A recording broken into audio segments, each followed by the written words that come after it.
Alors bonjour tout le monde.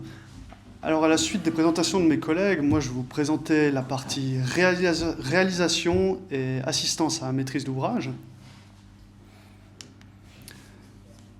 Donc dans le cadre de cette présentation, je vais vous présenter un petit peu qu'est-ce qu'on entend par éco-réalisation au sein de la DSE, donc la solution direction, solution énergie. Un exemple de comment on fait une conception et réalisation, comment on accompagne nos clients de la phase étude, réalisation et mise en service, ainsi que deux exemples de réalisation, un dans le cadre d'une industrie pharmaceutique et une autre réalisation dans le cadre d'une boucherie industrielle. Alors tout d'abord, l'éco-réalisation, c'est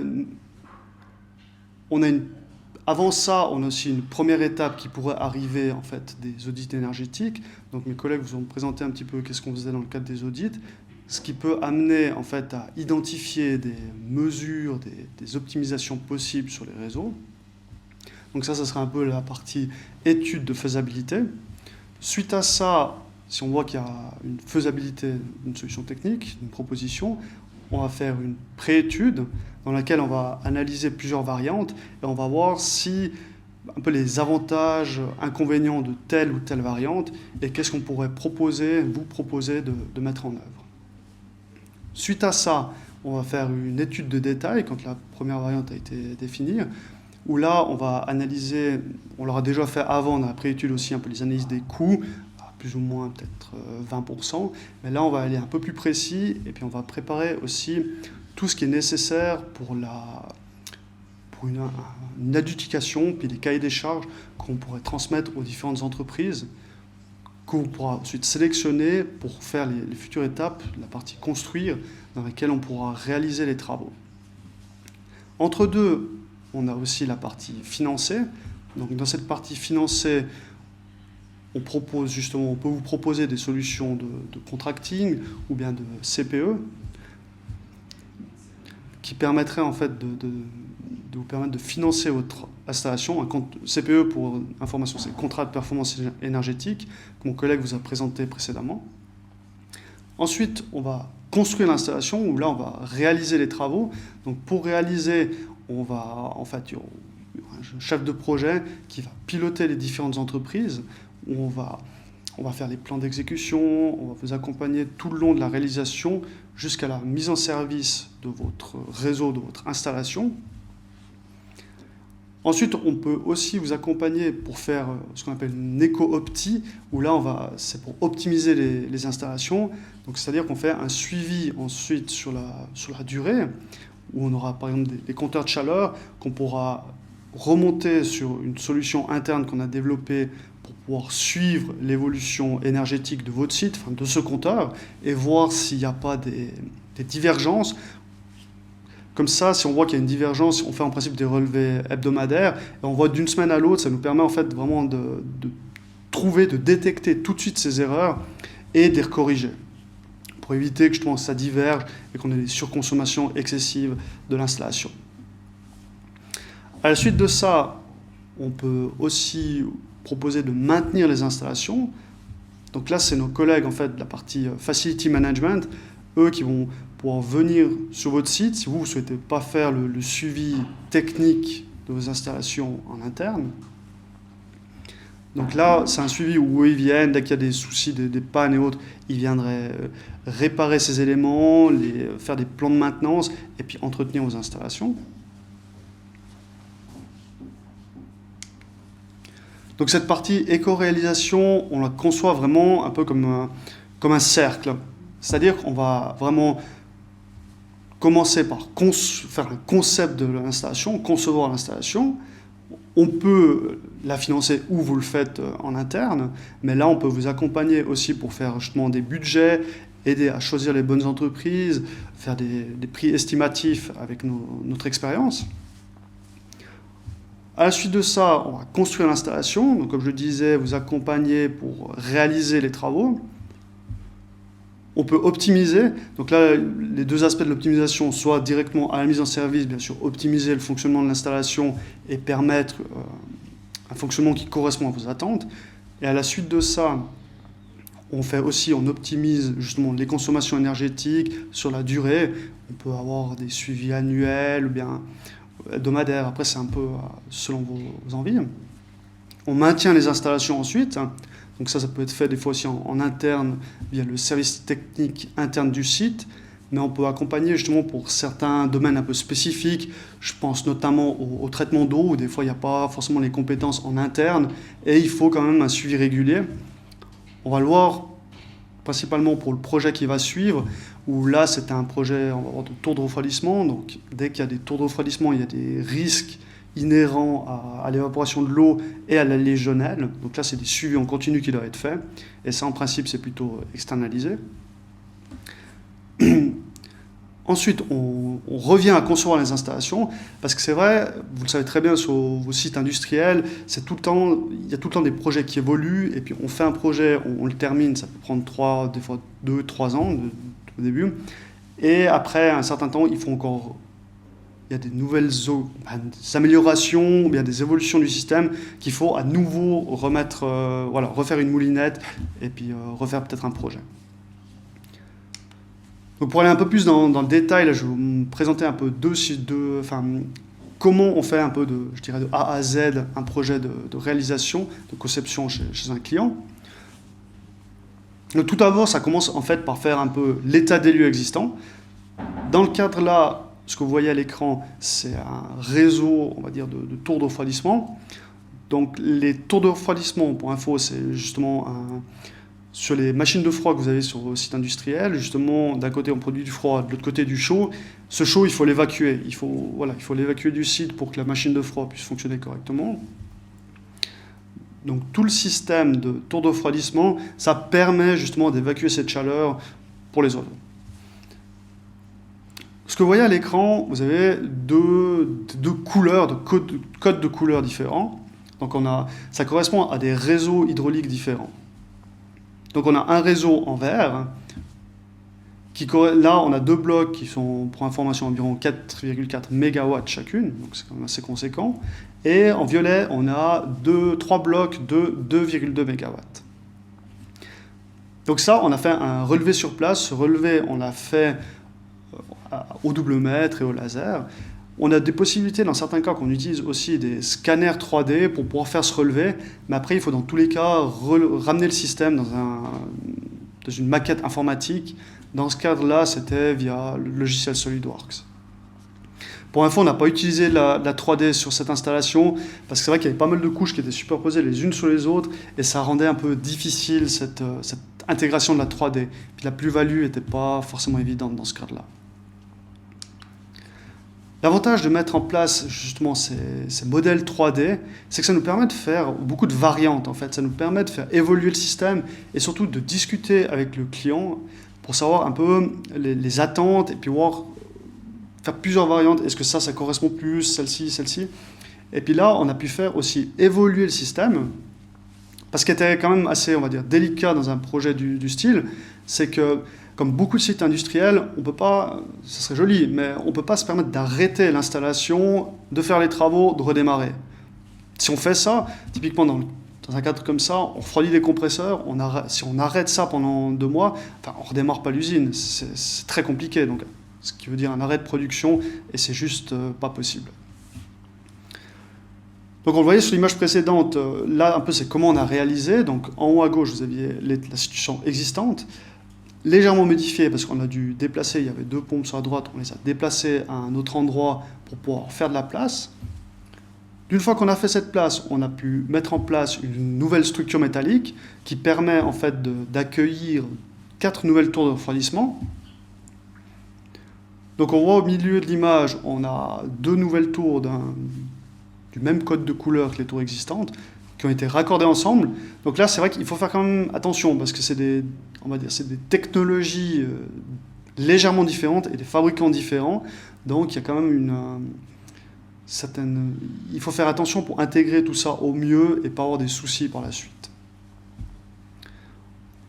On a également intégré 2 nouvelles tours en jaune moutarde qui permettaient de séparer et puis de refroidir seulement un réseau. Je crois pas que je vous ai expliqué, mais justement, le driver un peu de ce projet, il y avait un côté un peu obsolescence, et aussi, c'était un gros driver énergétique. On a décidé de séparer les réseaux pour pouvoir jouer avec les niveaux de température. Parce que comme je disais, on a pour les machines de froid, d'un côté on a du chaud, de l'autre côté du froid. Mais ce qui est important de se rendre compte, c'est que la différence de température entre le froid et le chaud, plus cette différence elle est faible, plus on économise l'énergie et plus la machine est performante.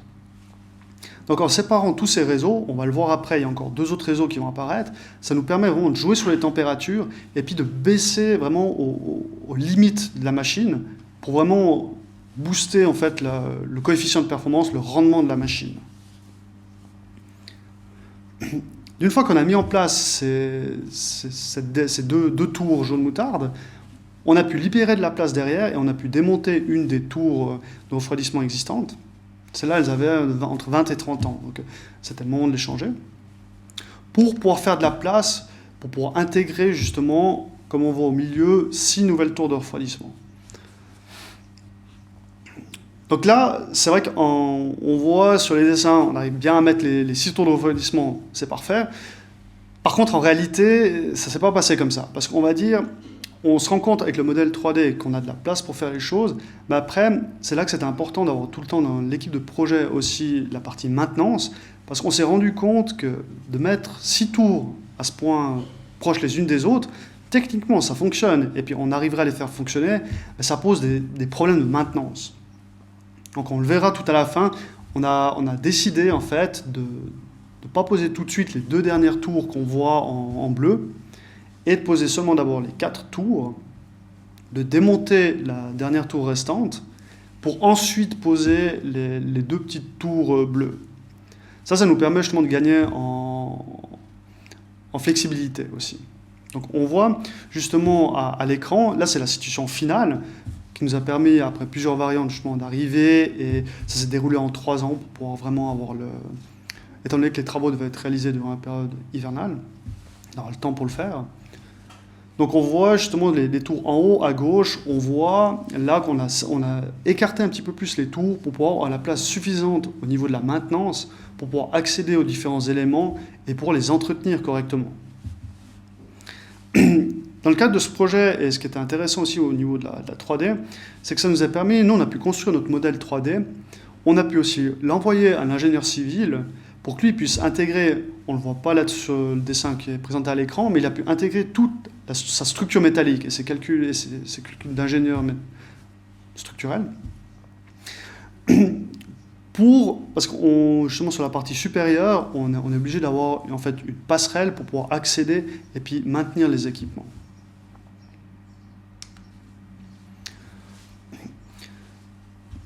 Ici, ce qu'on voit à l'écran, c'est justement un zoom sur une des parties de l'installation pour qu'on se rende bien compte en fait de toute la technique qui est à disposition, qui a été intégrée sur le projet. Et je dirais les principaux avantages en partant sur un temps de planification peut-être plus important qu'un projet traditionnel, ça nous permet vraiment de limiter les conflits pour pouvoir vraiment, d'une fois qu'on réalise, vraiment pour enchaîner et puis faire en temps caché un petit peu les travaux. On a aussi pu faire plusieurs variantes. Comme je disais, on a pu faire ces variantes en discutant avec la maintenance, puis en cherchant avec eux les façons les plus optimales en fait, de placer les éléments. On voit justement un peu sur l'agrandissement, là on voit des gros éléments qui sont des vannes en fait, des STAF, ce qu'on appelle des vannes de régulation qui permettent de réguler le débit de manière statique. C'est des éléments qui sont lourds, c'est des éléments en fonte qui font entre 2 et 300 kg, donc une personne seule ne peut pas les soulever. Donc là, c'était important qu'on puisse intégrer l'équipe de maintenance, discuter avec eux pour avoir l'emplacement idéal, parce qu'on doit quand même pouvoir accéder 1 à 2 fois par année quand même pour pouvoir contrôler que les équipements fonctionnent correctement. Donc ça, c'est une réelle plus-value, je pense, de passer sur la 3D. Et ce qu'on ne voit pas aussi sous tous ces gros éléments, en fait, c'est qu'on a plusieurs nappes en fait, de tuyauterie, et puis il fallait y accéder. Donc ça nous a permis aussi de trouver un passage un peu optimal et adapté en fait, aux personnes qui doivent venir avec leur caisse à outils. Là, ce que je vais vous montrer maintenant, c'est suite à justement toute la partie quand on a trouvé la meilleure solution, en fait, le meilleur modèle 3D, on fait des isométries. Donc des isométries, c'est des plans comme vous le voyez à l'écran, qui nous permettent ensuite de pouvoir construire les éléments. Ça nous a servi aussi de base pour pouvoir faire des cahiers des charges, pour pouvoir envoyer à plusieurs entreprises, pour les sélectionner et pour ensuite les adjuger pour la réalisation des travaux. Donc je vous présente un petit peu en fait cette isométrie. Donc là, ce que vous voyez sur la droite de votre écran, dans le petit rectangle bleu, et l'agrandissement en haut un peu plus à droite, c'est la liste des pièces. Donc notre logiciel et puis comment on a construit le modèle, ça nous permet de sortir une liste des pièces. Ensuite, l'installateur, il a les différents plans, les différentes cotes qu'on voit un peu à gauche et puis les agrandissements aussi en bas à droite. Ça lui permet de prendre justement les plans, les listes des pièces. Il peut couper à la bonne longueur, souder en atelier, et puis après, on vient sur place et puis on peut monter, je dirais on monte directement les éléments. C'est clair qu'il y a des éléments qu'il faut faire un peu attention dans le cadre de ce type de construction, je dirais. Il faut qu'on laisse des pièces avec des surlongueurs pour pouvoir avoir la flexibilité suffisante, parce que ça reste des plans et puis les éléments qui sont en dessus peuvent toujours bouger légèrement. Mais ça, justement, il y a un travail qui est quand même important, qui doit être fait entre la partie, on va dire, chef de projet plutôt, et puis les personnes qui réalisent, qui construisent l'installation, les tuyauteurs dans ce cas, où là, on a défini ensemble qu'on laissait certains éléments avec des surlongueurs, et aussi où on allait mettre un peu les supportages pour pouvoir vraiment, d'une fois qu'on arrive, on met les éléments, on les met en place, et puis on les boulonne. Vu la taille des éléments, c'est aussi important qu'on prenne en compte justement la longueur des éléments et puis comment on les amener sur place, parce que vous voyez vous avez vu sur les plans avant, il y a quand même beaucoup de techniques, et puis il faut pouvoir amener les éléments qui sont des fois quand même relativement lourds. On a quand même des fois 300-400 kg pour les pièces. Donc ça nécessite des fois des grues aussi pour y arriver. Donc ça, c'est un peu pour la partie qu'est-ce qu'on a, un peu comment on fait un projet, je dirais, de réalisation. Maintenant, ce que j'aimerais vous montrer, c'est un peu deux exemples un peu pratiques, liés quand même aussi à ce que je vous ai présenté précédemment.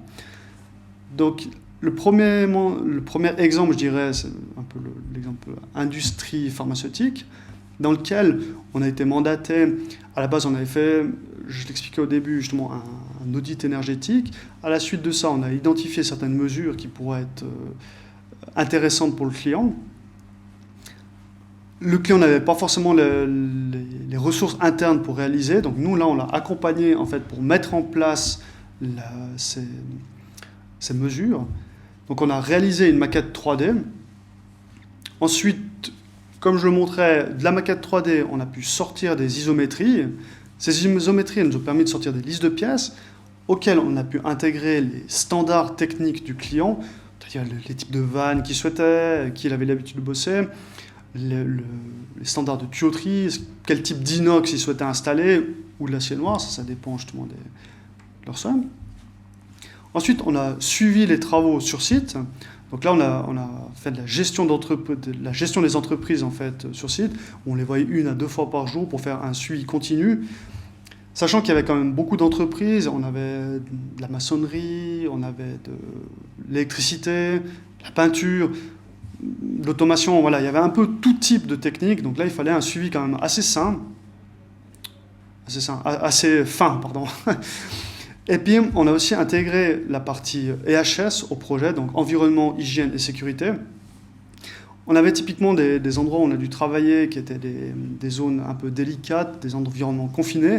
Donc là, c'était nécessaire qu'on ait un suivi suffisant et puis qu'on mette en place les éléments nécessaires pour assurer vraiment la sécurité des intervenants, ce qui était vraiment un point primordial, et ce qu'il l'est toujours.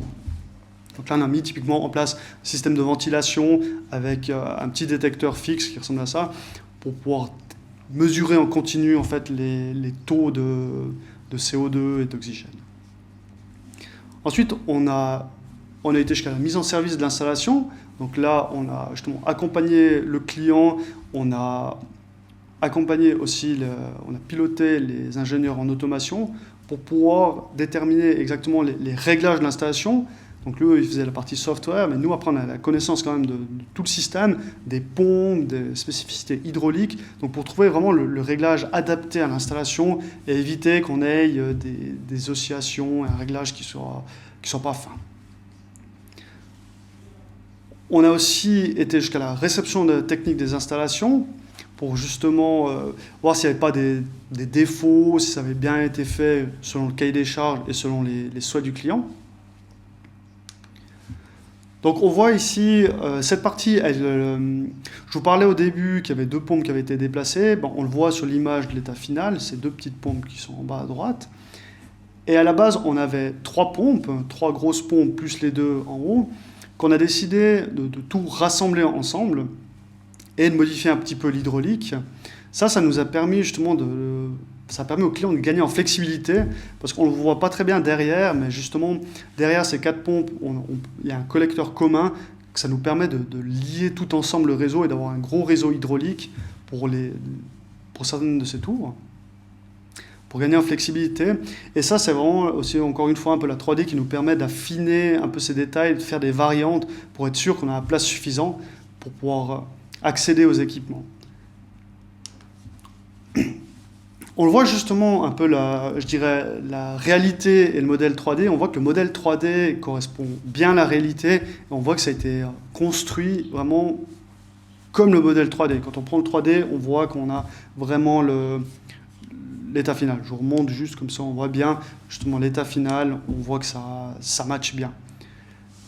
Là, c'était pas encore tout à fait la version finale. À la suite de ça et de certaines discussions, on a encore rajouté un rail sur les pompes, un rail métallique en fait, à hauteur pour pouvoir, en cas de besoin, justement, pouvoir sortir un moteur et puis le remplacer. Sur la gauche, on a encore dû mettre des nouveaux éléments, une grosse cuve en fait pour pouvoir ségréguer des drains. Et tout ça, avec le modèle 3D, on peut l'intégrer directement et puis arriver à quelque chose d'assez fin. Un autre exemple que je souhaiterais vous présenter, c'est un exemple de boucherie industrielle. Donc dans le cadre de ce projet, en fait, une fois encore le client, ça a commencé par un audit énergétique, dans ce cadre-là aussi.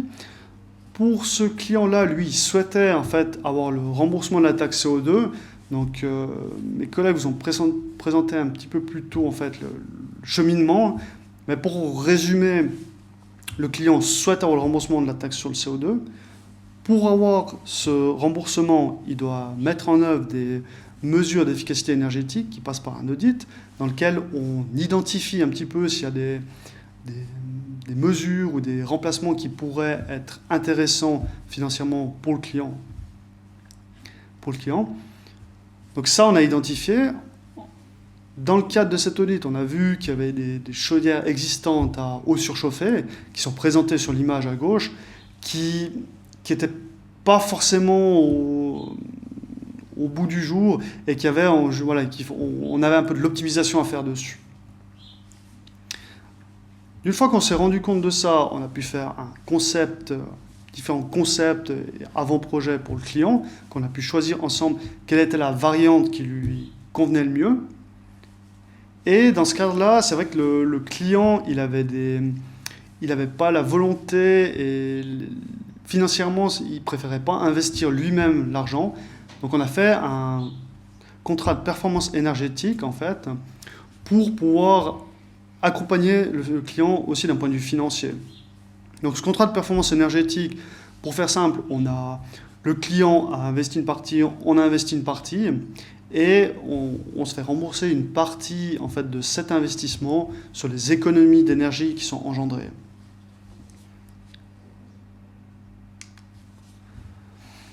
Le mandat qu'on a réalisé, c'est chez ce client, justement, on a fait le pilotage pluridisciplinaire sur site. Donc on a piloté, là c'était des entreprises.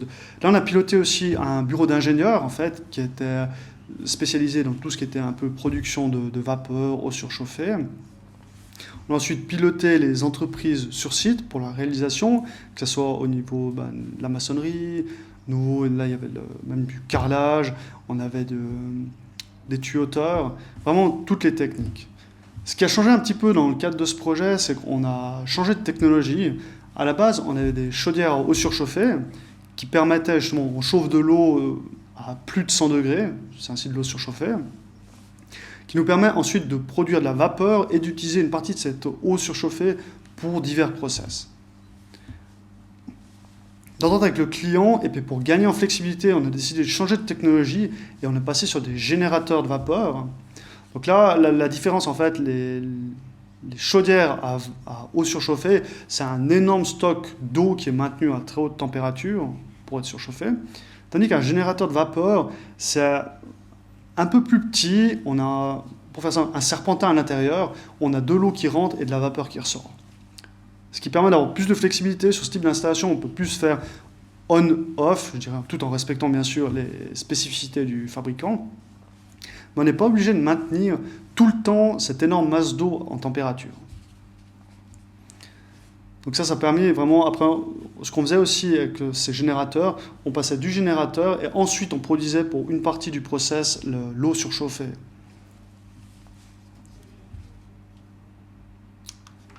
Là, on a quelques images vraiment de la réalisation de ce projet sur site.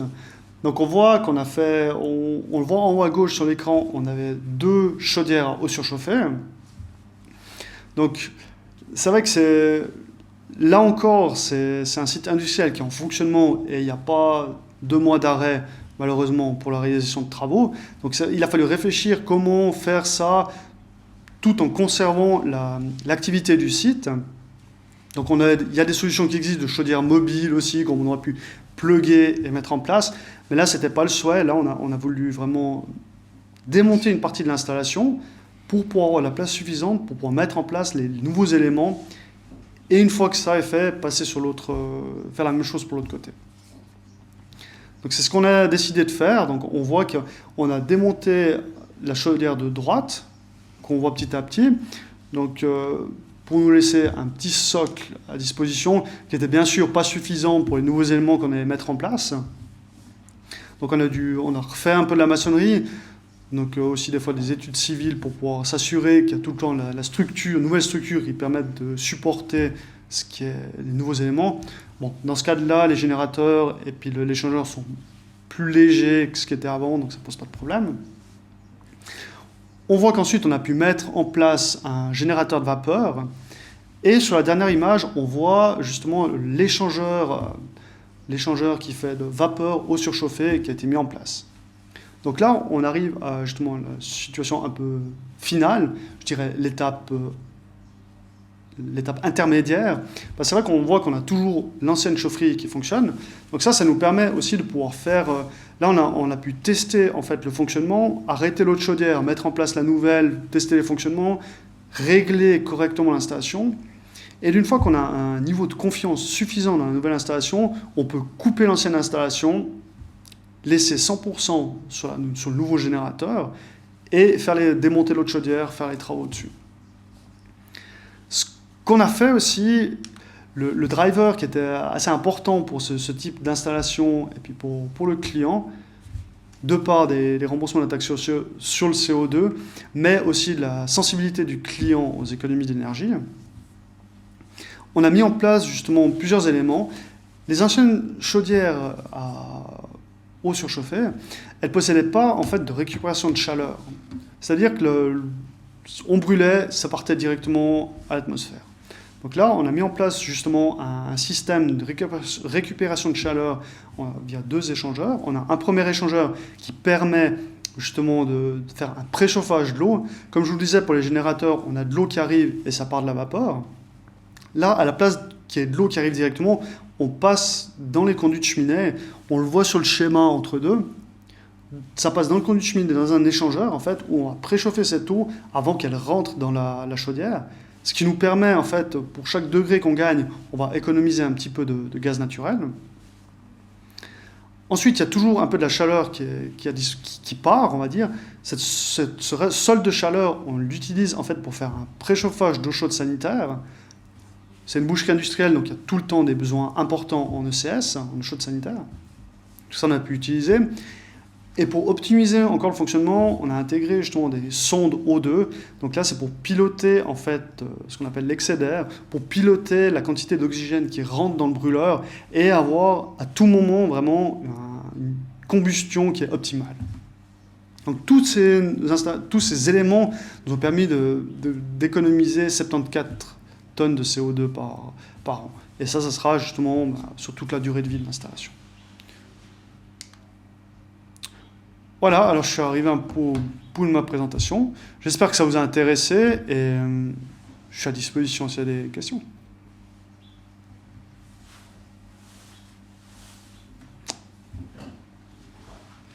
Ok, bah alors merci beaucoup à tout le monde. Et s'il n'y a pas de questions, ben, je vous souhaite une bonne journée.